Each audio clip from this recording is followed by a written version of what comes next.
अस्सलाम वालेकुम। जैसा कि हम बात कर रहे थे सूरह फातिहा की और हम थे आयत नंबर 5 इहदिना सिरातल मुस्तकीम कि अल्लाह रब्बुल इज़्ज़त हमें सीधी राह पर चला।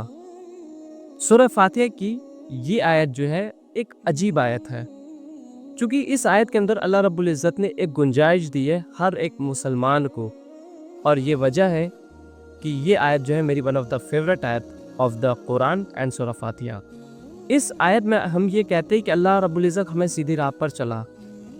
अगर हम इस आयत को बहुत सिंपली समझे तो यहाँ पर ये कहा गया है, हम ये कहते हैं कि हमें सीधे रास्ते पर चलने की दुआ करते हैं। और इस आयत का जो आइडिया है वो ये है कि सिर्फ सीधे रास्ते पर चलना ही कामयाबी है, सिरातल मुस्तकीम पर चलना ही असल कामयाबी है। इस रास्ते पर मंजिल का कोई मुतालबा नहीं है। इस रास्ते पर अगर कोई आ जाए तो वो कामयाब मान लिया जाता है। मिसाल के तौर पर दुनिया में ऐसी बहुत सारी मंजिलें हैं जिसके रास्ते पर चलने को कामयाबी करार नहीं दिया जा सकता। एक आदमी ज़िंदगी भर IAS की तैयारी करता है, एक आदमी जॉब के पीछे भागता है, जॉब की किसी बड़ी जॉब की अपॉर्चुनिटी में रहता है, उसकी तैयारी करता है। कोई इंसान पूरे बिजनेस एम्पायर को बनाने की कोशिश करता है। हर इंसान कुछ ना कुछ अपनी ज़िंदगी में बड़ा हासिल करने की कोशिश करता है, उसकी जद्दोजहद करता है, लेकिन अगर वो उसको हासिल नहीं कर पाता तो वो नाकाम माना जाता है। लेकिन दीन के मामले में ऐसा बिल्कुल नहीं है।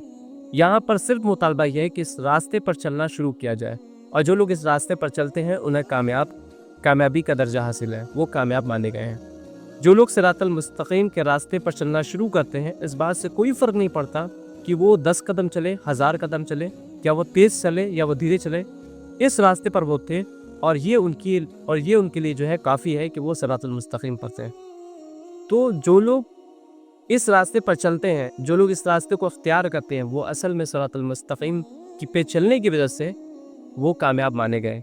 इसी वजह से हम कहते हैं जन्नत के बारे में जो ज़िक्र आता है कि अल्लाह रब्बुल इज़्ज़त हमको वो नक्शा बताते हैं कि हम जब अल्लाह रब्बुल इज़्ज़त हर मुसलमान को उन लोगों में शामिल फरमाए जो जन्नत में दाखिल किए जाएंगे, और वो ये कहेंगे कि अल्हम्दुलिल्लाहिल्लज़ी हदाना लिहादा, कि अल्लाह की तारीफ़ और शुक्र है कि जिसने हमें यहाँ तक पहुँचाया। तो मंजिल को पहुँचाने वाला जो है वो अल्लाह रब्बुल इज़्ज़त की ज़ात है। दुनिया में हमारा काम जो है मंजिल तक पहुँचना नहीं बल्कि रास्ते पर चलना है। हमसे सिर्फ रास्ते पर चलने का मुतालबा किया गया है।